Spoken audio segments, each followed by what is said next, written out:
அரசியல்ல நாளுக்கு நாள் பரபரப்பு எங்களுக்கு வந்து அப்படியே தொடர்ந்துட்டு இருக்கு. அது வந்து சும்மா தமிழகத்தில் நாளுக்கு நாள் நடந்து முடிந்த தேர்தலில் தமிழ்நாட்டு மக்களும் தமிழ்நாட்டில் உள்ள அரசியல் கட்சிகளும் அரசியல் கட்சி தலைவர்களும்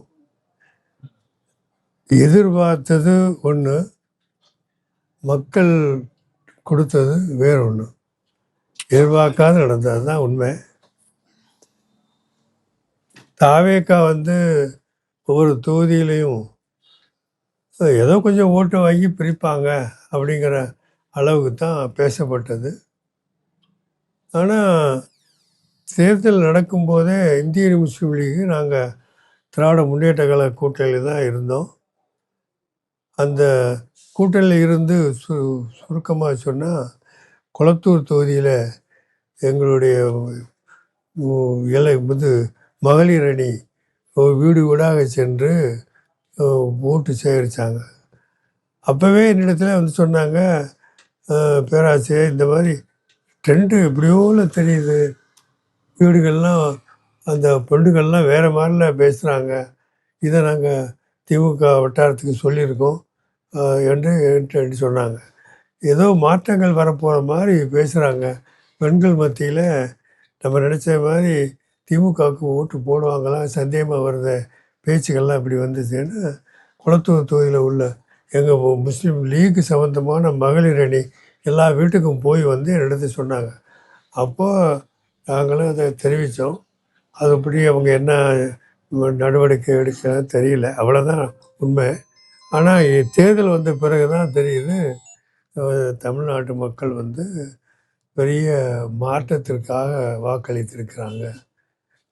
ஸ்டேட்டஸ்கோ விரும்பலை, இருந்த நிலைமையை விரும்பாமல் புதிய மாற்றத்துக்காக வேண்டி மக்கள் எல்லாம் வாக்களிச்சிருக்காங்க என்ன உண்மை தான் விளங்கிச்சு. இதை தமிழ்நாட்டில் உள்ள எந்த அரசியல் கட்சியும் எதிர்பார்க்கலை, எந்த அரசியல் கட்சி தலைவரும் எதிர்பார்க்கவும் இல்லை, நாங்களும் அப்படி எதிர்பார்க்கவும் இல்லை. தாவேக்கா வந்து ஓட்டு வாங்குவாங்க, பிடிப்பாங்க, ஆனால் இது மாதிரி ஆட்சி அமைக்கிற அளவுக்கு வருவாங்கன்னு நம்பவும் இல்லை. ஆனால் நடந்தது தான். இது ஜனநாயகத்தில் இப்படிப்பட்ட நிகழ்வுகள் நடக்க கூடத்தான் செய்யும். அமெரிக்கன் வரலாற்றில் இப்படி பல நேரங்களில் நடந்திருக்கு. அது மாதிரி எதிர்பார்க்காதவங்களை ஜனாதிபதி ஆக்கியிருக்காங்க. அது மாதிரி இப்போ மக்கள் எதிர்பார்த்தாங்களா இல்லையா, ஆனால் ஒரு பெரும் கூட்டம் விஜய் வந்து முதலமைச்சர் ஆகணுங்கிறத உள்ளுக்குள்ளே எதிர்பார்த்தது தான் உண்மையாக தெரியுது. அதான் நடந்திருக்கு. இந்த ஆட்சி அமைக்கப்பட்டிருக்கு. இந்த ஆட்சி அமைக்கிறதுக்கு திராவிட முன்னேற்ற கழகத்தில் கூட்டணி இருந்த ஏறத்தாழ அனைத்து கட்சிகளும் அவருடைய ஸ்டாலினுடைய ஆதரவையும் ஒப்புதலையும் பெற்று நாங்கள் எல்லாம் புதிய ஆட்சிக்கு ஆதரவை தெரிவித்தோம். எந்த நிபந்தனை இல்லாத ஆதரவை தெரிவித்தோம். காரணம் என்னன்னு சொன்னால், இந்த ஆட்சியில் அமர வைக்காட்டி போனால் இந்த மாதம் 10ஆம் தேதி டைம் கொடுத்து கவர்னர் டைம் கொடுத்து 10ஆம் தேதி வரைக்கும் தான் டைம் அப்படின்னு சொன்னதுனால என்ன பரப்பப்பட்டது அப்படின்னா, 10ஆம் தேதிக்குள்ளே புதிய ஆட்சி வரலன்னு சொன்னால் ஆளுநர் ஆட்சி, ஜனாதிபதி ஆட்சி வந்துடும். ஜனாதிபதி ஆட்சி வந்துச்சுன்னா அது மத்தியில் உள்ள பாரதிய ஜனதா கட்சி ஆட்சி தான் தமிழ்நாட்டில் திணிக்கப்படும் என்ற உணர்வு தமிழ்நாடு மக்களில் உயர்வு ஊண்டி போனதுனால எல்லா தரப்பு மக்களும் அதை பற்றி கவலைப்பட்டதுனால தான் திராவிட முன்னேற்ற கழக கூட்டணியில் இருந்த ஏறக்குறைய எல்லா கட்சிகளுமே நிபந்தனை இல்லாத ஆதரவை நாங்கள் கொடுத்தோம். அது கொடுப்பதற்கு ஸ்டாலின் இடத்துலையும் சொல்லிட்டு தான் நாங்கள் கொடுத்துருக்கோம். காரணம் என்னென்னா, எங்கள் இந்திய முஸ்லீம் லீக் பொறுத்த வரைக்கும் அண்ணா காலத்திலேருந்து, கலைஞர் காலத்திலேருந்து, ஸ்டாலின் காலத்திலேருந்து நீண்ட நாள் நட்பும் அந்யோன்யம் இருந்தோம். நாங்கள் அவளை வெளியேறதுங்கிறது அவ்வளோ ஈஸியாக தெரியல. ஆனால் வேறு வழி இல்லை. வழி இல்லாத காரணத்தினால நாட்டில் வந்து பாரதிய ஜனதா கட்சி ஆட்சி மறைமுகமாக திணிக்கப்பட்டால் அதுக்கு நாங்கள் 2 இடம் கொடுக்காம போனாவே அது திணிக்கப்படுங்கிற அளவுக்கு எங்கள் சமுதாயத்தில் உள்ள எல்லா தரப்பு மக்களும், தமிழ்நாட்டில் உள்ள ஆண்கள், பெண்கள், நாம் எதிர்பார்க்காத இடங்கள்ல இருந்து இரவு பகலாக வந்து எங்களை பெஸ்டர் பண்ணாங்க, எங்களை தூண்டிக்கிட்டே இருந்தாங்க. இது நம்ம எதிர்பார்க்காத இடங்களில் வெளிநாடுகளில் இருந்தும் இதை ஏன் நீங்கள் தப்பு பண்ணுறீங்க, நீங்கள் தப்பு பண்ணுறது முஸ்லீம் சமுதாயத்தில் பாதிக்கும், முஸ்லீம் சமுதாயத்தில் உள்ளவங்க ஆதரவு கொடுக்காதனால பாரதிய ஜனதா கட்சி ஆட்சியை தமிழ்நாட்டில் கொண்டு வந்து நிறுத்துறதுக்கு முஸ்லீம் வழியெல்லாம் சமுதாயத்தின் மேல் விழும், அதுக்கு நீங்கள் காரணமாகக்கூடாது அப்படின்னு சொல்லி இரவு பகலாக எங்களை ரொம்ப இது பண்ணிட்டாங்க. அந்த நிலையில் தான் நாங்கள் என்ன பண்ணோம், என்ன அப்படி வருதை என்ன பண்ணுறதுன்னு சொல்லிட்டு தான் ஸ்டாலின்கிட்ட போனோம். அங்கே போனால் எங்களுக்கு சொல்லப்பட்டது, இப்போ ஆட்சி ஸ்டாலின் தான் எங்களுக்கு ஒரு அறிக்கை கொடுத்துருந்தாரு. கவர்னர் வந்து ஆட்சியை அமைக்கணும், டிலே பண்ணக்கூடாதுன்னு அறிக்கை கொடுத்தாரு. அதை முஸ்லீம் லீக்குள்ள நாங்கள் வரவேற்று இந்த அறிக்கையை பின்பற்றி ஆளுநரும் அதை பின்பற்றி செய்யணும்னு நாங்கள் அறிக்கை கொடுத்தோம். அது எல்லா ஊடகங்கள்லையும் பிரச்சாரமாக ஆக்கப்பட்டது. இந்த நிலையில் எங்கள் சூழ்நிலையில் இவ்வளோ மாதிரி எங்கே பார்த்தாலும் ஒரே தூண்டுதலும் பெஸ்டரிங் நடக்குது, என்ன செய்யலாம் அப்படின்னு நாங்கள் ஸ்டாலின்கிட்ட போன நேரத்தில் அங்கே வேறு விதமான ஒரு யோசனையில் இருந்ததாக எனக்கு சொல்லப்பட்டது. ஏன்னா இது எடப்பாடி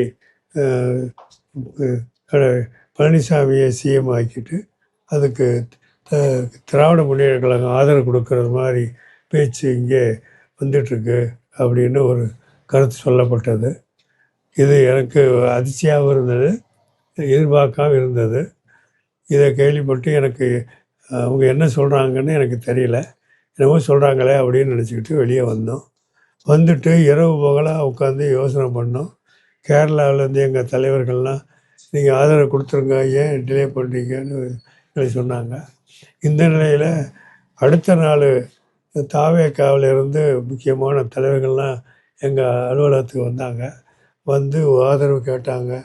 நீங்கள் ஆதரவு கொடுத்தா ஆட்சி அமைக்கலாமே, நீங்கள் டிலே பண்ணுறீங்களே அப்படின்னு. இப்போ இருக்கிற மந்திரிகளே 7-8-10 பேர் வந்தாங்க. வந்துட்டு ப்ரெஷர் பண்ணாங்க. இல்லைங்க, நாங்கள் திராவிட முன்னேற்ற கழகத்தை எங்கள்கிட்ட நீங்கள் வந்தது பேசுறதை விட ஸ்டாலினே பார்த்துட்டு வந்தால் நல்லா இருக்குமே அப்படின்னு அவங்களே சொல்லிகிட்டு இருக்கிறோம். இந்த நிலையில் என்ன பண்ணார் இவர், விஜயே வந்து உங்களை ஆதரவு கேட்குறாரு, வந்துக்கிட்டு இருக்காரு.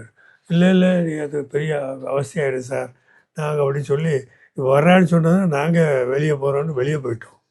இல்லைங்க, நாங்கள் இருந்தால் சிக்கலாகிடும், இப்போ தெருவு வந்து பெரிய கஷ்டமாயிடும் அப்படின்னு சொல்லி நாங்கள் நேராக அறிவாலயத்துக்கு போனோம். திரும்ப அங்கே போய் தான் திரும்ப இது மாதிரி சூழ்நிலை வந்திருக்கு, என்ன செய்யலான்னு கேட்கும்போது தான் அப்போ அவங்க சொன்னாங்க, இப்போ முதல் நாள் எடப்பாடியை முதலமைச்சர் ஆக்கிறதுக்கு ஒரு யோசனை இருக்குதுன்னு சொன்னாங்க. அடுத்த நாள் திருமாவளவனை சிஎம் ஆக்கலாம் அப்படி யோசனையில் நான் கேட்டேன். அவர் எம்எல்ஏ இல்லையே சார் அப்படின்னு நான் சொன்னேன்.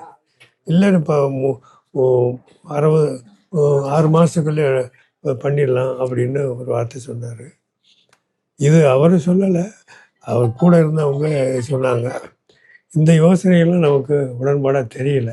நேற்று சொன்னதும் உடன்பாடாக இல்லை, இன்றைக்கி சொல்கிறதும் நமக்கு உடன்பாடாக தெரியல. காரணம் என்னன்னு சொன்னால், மக்கள் ஓட்டு போட்டது ஒரு நிலைமை.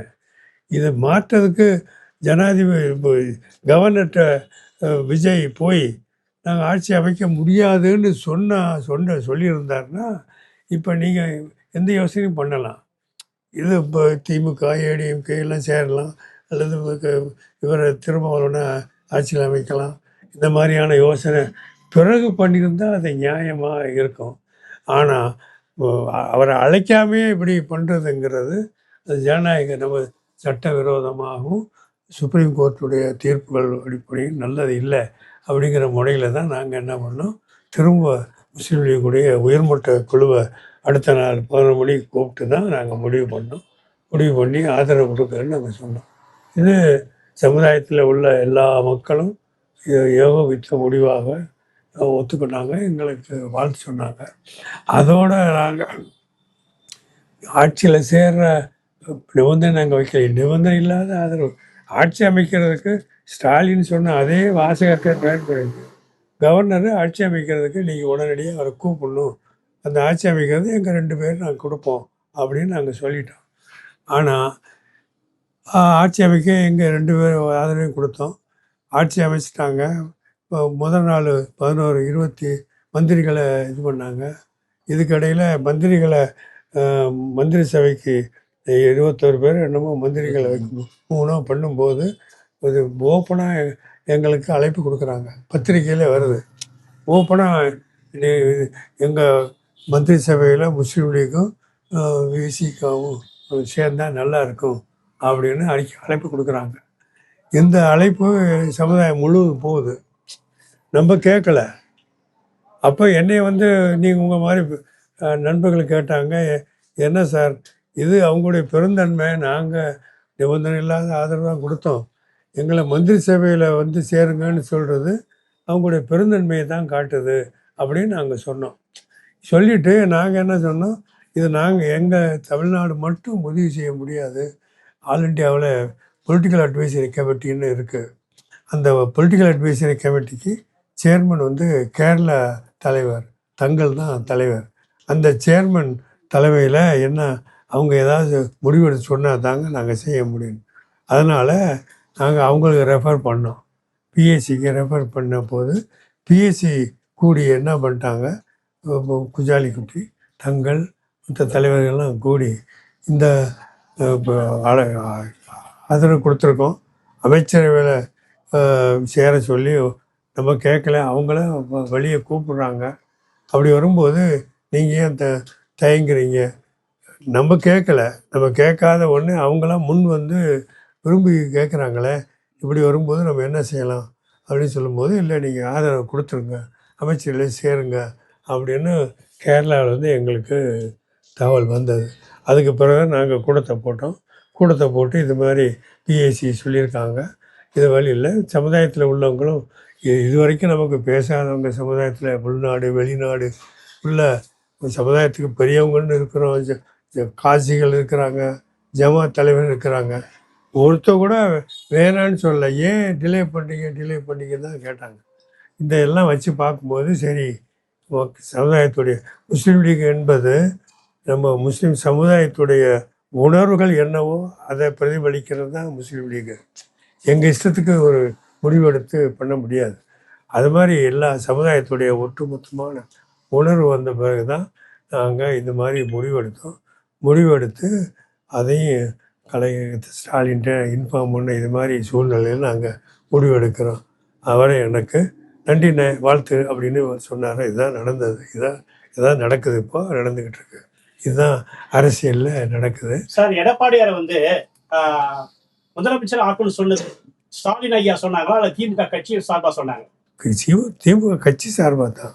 கட்சி சார்பாக எடப்பாடியாரை முதலமைச்சர் ஆக்கணும் உங்கள்கிட்ட ஆதரவு கேட்டாங்களா? ஆமாம், கேட்டாங்க, என்ன சொன்னாங்க, திமுக ஆதரவு கொடுக்கறது மாதிரி முடிவு இருக்குன்னு சொன்னாங்க.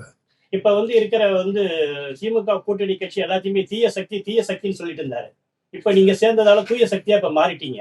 இல்ல இல்லாம அதிமுகவை உடைத்து 4 எம்எல்ஏக்களை இல்ல, அதாவது இல்லைங்க, அது உங்களுடைய வியூ. உடைக்கிறாங்களா இல்லையாங்கிறது நீங்க சொல்றது. அவங்களா போய் சேர்ந்துருக்காங்க, அவ்வளோதான்.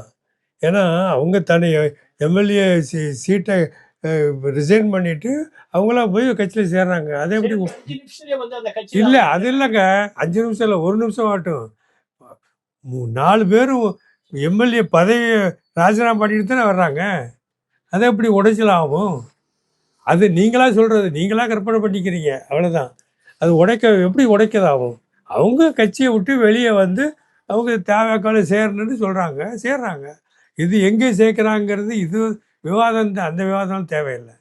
அவங்க உடைச்சிட்டு வெளியே வந்திருக்காங்கல்ல, அவங்க கட்சியை விட்டுட்டு வெளியே வந்திருக்காங்க, எம்எல்ஏ சீட்டை விட்டுட்டு வெளியே வர்றாங்க. ஏங்க, எம்எல்ஏ 25,000 ஓட்டு வித்தியாசத்தில் ஜெயித்த ஒரு அம்மாவும் இன்னொரும் இந்த எம்எல்ஏ வேணான்னு சொல்லி உதறி தள்ளிட்டு நாங்கள் ரிசைன் பண்ணுறோன்னு போய் ஸ்பீக்கர்கிட்ட ரிசைனேஷன் லெட்டர் கொடுத்துட்டு வெளியே வர்றாங்க. வெளியே வர்றவங்க தவக்கலை சேர்றாங்க. இது எப்படி நீங்கள் காட்சியை உடைச்சான்னு சொல்ல முடியும்? அப்படிலாம் சொல்றாங்க. அதாவது நீங்களாம் வச்சுக்கிற பேர், குதிரை பேரும் கழுதை பேரங்கிறதெல்லாம் நீங்களாம் வச்சுக்கிற பேர். நடைமுறை என்ன? அவங்க எம்எல்ஏ இருந்தது ரிசைன் பண்ணிவிட்டு வந்து சேர்றாங்க. நாளைக்கு பல பேர் சேருவாங்க. யாரும் சேரலாம். யார் கண்டா யார் இன்னைக்கு விஜயபாஸ்கர் என்னமோ சேர போகிறான்னு இப்போ அடிச்சு போட்டு இன்னும் யாரும் சேர போகிறோம். ஓட்டு போட்ட மக்கள்லாம் ரெட்டாடி ஓட்டு போட்ட மக்கள்லாம் கவலை இல்லை. இல்லைங்க, அது ஓட்டு போட்ட மக்கள்னு சொல்லணும். நீங்கள் சொல்லி என்ன பண்ணுறது? ஓட்டு போட்ட மக்கள்னு சொல்லணும். ஏன்னா திரும்ப ஓட்டு கேட்கும்போது போடுவாங்க, மாற்றி போடுவாங்க. கடன் வந்துட்டு முழுமையாக தள்ளுபடி பண்ணலன்னு ஒரு குற்றச்சாட்டு. இல்லை, அதான் அந்த விவசாய கடனை தள்ளுபடி ஏதோ இது அந்த முழு விவரம் எனக்கு தெரியல சார். என்ன சொன்னார் என்னங்கிற விவரம் எனக்கு தெரியல. பத்திரிக்கையில் பார்த்தேன். அவர் இப்போ சொல்கிறாங்க விவசாயிகள்லாம் முழுசாக பண்ணலைங்கிறாங்க. அதனுடைய விவரம் தெரிஞ்சு தான் நான் சொல்ல முடியும். நிச்சயமாக நல்லதாக பண்ணோம். என்னையை பொறுத்த வரைக்கும் இப்போ ஆட்சியில் தூய ஆட்சியா தீய ஆட்சியாங்கிற கொஷன்லாம் இப்போ நாட்டு மக்கள் வந்து மெஜாரிட்டியாக ஒருவரை தேர்ந்தெடுத்துருக்கிறாங்க. அந்த ஆட்சி அமைஞ்சிருக்கு. அந்த ஆட்சி அமைகிறதுக்கு நாங்கள்லாம் உதவி பண்ணியிருக்கிறோம். நாங்கள் 3 விஷயங்களை தெளிவாக சொல்லியிருக்கோம். திராவிட முன்னேற்ற கழகம் திராவிட மாடல் ஆட்சி என்ற அடிப்படையில் பல அருமையான திட்டங்களை தமிழ்நாட்டுக்கு கொடுத்துருக்கு. அந்த திட்டங்கள் அத்தனையும் நீங்களும் தொடர்ந்து பின்பற்றணும் அப்படின்னு நாங்கள் சொல்லியிருக்கோம். அதை அவங்க ஏற்றுக்கிட்டு இருக்கிறாங்க, அதை ஒப்புக்கிட்டு இருக்கிறாங்க. அவங்க செஞ்ச நன்மைகளை அத்தனையும் நாங்கள் தொடர்ந்து செய்வோம் அப்படின்னு எங்கள்கிட்ட வாக்குறுதி கொடுத்துக்கிறாங்க. 1. 2வது, இந்த தமிழை பற்றி ஆட்சி மொழி அந்த முதல் உரிமை தமிழுக்கு தான் கொடுக்கணும். தமிழ் தாய்மொழி வாழ்த்துலாம் சொல்கிறீங்கள, அது வந்து கவர்னர் விழாவில் கவர்னர் அவர் செய்கிறது தான் அவர் செய்ய முடியும். கவர்னருங்கிறவர் சென்ட்ரல் கவர்மெண்ட்டுடைய ஏஜெண்ட்டு. அவர் வீட்டில் நடக்குது. அவர் வீட்டில் நடக்கிற எந்த ஒரு நிகழ்ச்சி ஆனாலும் சென்ட்ரல் கவர்மெண்ட் என்ன சொல்லுதோ அதை தான் அவர் பின்பற்றுவார். அது தமிழ்நாடு அரசு விழா இல்லை. தமிழ்நாடு அரசு சட்டமன்றத்தில் நடக்கிறது தான். சட்டமன்றத்தில் நடக்கிற விழாவில் தான் தமிழ் முதல்ல பேசணும், முதல்ல அந்த சொன்னோம். அது அங்கே இப்போ ஜனாதிபதி இது ஆளுநர் இடத்துல நடக்கிறதுக்கு அது அவருடைய சென்ட்ரல் கவர்மெண்ட்டுடைய பின்பற்றி நடக்குது. அதை வந்து நம்ம குறை சொல்ல முடியாது. அது கேட்காட்டி போனால் கவர்னர் மாற்றிடுவாங்க. ஏன்னா கவர்னரை சென்ட்ரல் கவர்மெண்ட்டுடைய அவர் எடுபடி, அவர் சொல்லப்படி தான் கேட்க முடியும். ஆனால் சட்டமன்றம்னு கூடும்போது அங்கே முதல் நம்ம என்ன வழக்கமோ திராவிட முன்னேற்ற கழகத்தில் அண்ணா கலைஞருடைய காலத்திலேருந்து என்ன தமிழ்நாட்டில் வழக்கமோ அதை பின்பற்று அப்படின்னு அமைச்சரே சொல்லியிருக்காரு. அதுதான் நாங்கள் பின்பற்றுவோம் அப்படின்னு தெளிவாக சொல்லியிருக்கிறாரு.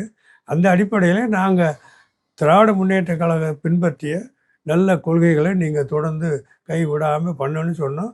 அதை அவங்க ஏற்றுக்கிட்டுறாங்க. ஏற்றுக்கிட்டது மட்டும் இல்லை, பல நன்மைகளையும் தொடர்ந்து. போன முதல்வர் வந்துட்டு அமித்ஷா வந்து சந்திக்கல சார், அதை பற்றி உங்க கருத்து என்ன? அமித்ஷாவை சந்திக்கிற நேரம் வந்தால் சந்திச்சிருப்பாரு. இல்லை சார், ஒரு முதல்வர் வந்து ஒரு டெல்லிக்கு போறாருன்னா அப்பாயின்மெண்ட் இல்லாமல் யாரும் போக முடியாது. முன்னாடியே அப்பாயின்மெண்ட் வாங்கி அமைச்சர்களை சந்திச்சிருக்காங்க. ஆனா அமித்ஷா வந்து இல்லைங்க, முதலமைச்சர் டெல்லிக்கு போனார். நீங்கள் தான் சொல்கிறீங்க அப்பாயின்மெண்ட்டு வாங்கிட்டு அப்பாயின்மெண்ட் வாங்கிட்டு சந்திச்சுட்டு வந்திருக்காரு. பிரைம் மினிஸ்டர் அப்பாயின்மெண்ட் வாங்கினாரு, சந்திச்சார். இந்த அம்மையார்கிட்ட அப்பாயின்மெண்ட் வாங்கினாரு, சந்திச்சார். அதோட அமித்ஷாட்ட அப்பாயின்மெண்ட் வாங்கலை, சந்திக்கலை. அப்படி தானே அர்த்தம்? நீங்கள் தானே சொல்கிறீங்க அப்பாயின்மெண்ட் வாங்கினா செய்வார். அப்பாயின்மெண்ட் வாங்கிட்டு யார் அப்பாயின்மெண்ட் கொடுத்தாங்களோ சந்திச்சுட்டு வந்துட்டாரு. அவ்வளோதானே. 8 கோடி மக்களுக்கும் அவர் தான் முதல்வர். தற்பொழுது உள்ள விஜய் தான் முதல்வர். இதுமாரி ஒரு உள்துறை அமைச்சர் சந்திக்காம போனா அது தமிழக மக்களை அவமானப்படுத்துற மாதிரி தானே. 8 கோடி மக்களுக்கும் விஜய் தான் இப்ப தற்பொழுது முதல்வர். ஆமா, அவரை வந்து அப்பாயின்மெண்ட் வாங்கிட்டு போனாலும் அமித்ஷா வந்து இங்க வந்து முதல்வர் இல்லையே. அவர் அப்பாயின்மெண்ட் வாங்கிட்டு போனாராங்கிறது யாருக்கு தெரியும்? அப்பாயின்மெண்ட் கொடுத்துருந்தா சந்திச்சிருப்பாரு. இல்லை, அது நீங்களாம் கற்பனை பண்ணி பேசுறீங்க. அப்பாயின்மெண்ட் வாங்கியிருந்தா பிரைம் மினிஸ்டர் அப்பாயின்மெண்ட் வாங்கினாரு, சந்திச்சாரு. நிர்மலா சீதாராமன் அப்பாயின்மெண்ட் வாங்கினாரு, சந்திச்சாரு. உள்துறை அமைச்சரை அப்பாயின்மெண்ட் வாங்கலை, சந்திக்கலை. அது என்ன குறை? சரி, வருகின்ற இடைத்தேர்தலில் உங்களுடைய கட்சியின் நிலைப்பாடு என்ன? அது எங்கள் கட்சி முடிவு பண்ணும் பாய், அந்த நேரத்தில் முடிவு பண்ணுவோம். தொடர்ந்து நீங்க திமுக கூட்டணியில் இருப்பீங்களா? இல்லைங்க, அது நான் எங்கள் கட்சி 20ஆம் தேதி கூடுது, பொதுக்குழு கூடுது. அந்த கூட்டத்தில் நாங்கள் முடிவு பண்ணுவோம் வருங்காலத்தில் எப்படி நடக்கும். அதிமுகவை எம்எல்ஏக்களை கொண்டு போய் முதல்வர் பார்த்திருக்காரு. சிபி சண்முகம் முதல் கொண்டு 25 பேரை பார்த்து ஆதரவு கேட்டிருக்காரு. சரி, அதிமுகவை ஒரு தீய கட்சின்னு சொன்னவர், தீய சக்தின்னு சொன்னவர் ஏன் அதிமுகவை போய் பார்த்து ஆதரவு கேட்கணும்? தீயதை தூயதாக்குறதுக்கு முயற்சி பண்ணியிருக்காரு, அவ்வளோதானே. தீயதை தூயதாக்குறாரு. ஆமாம் பாய், தீயதை சொன்னீங்க, நீங்கள் தான் சொன்னீங்க. தீயதை தூயதாக்கலான்னு முயற்சி பண்ணியிருக்கிறாரு. அதிமுக உடைக்கணுன்ற காரியத்தோட போயிருக்காரு. இல்லை, உடைக்கிறதுங்கிறது யார் உடைக்க முடியும்? அதிமுகவில் உள்ளவங்க உடைஞ்சா தான் உடைக்க முடியும். அவங்களாம் உடைஞ்சிக்கிட்டா மற்றவங்க என்ன செய்ய முடியும்? ஏன் பாய்? நன்றி சார். நன்றி.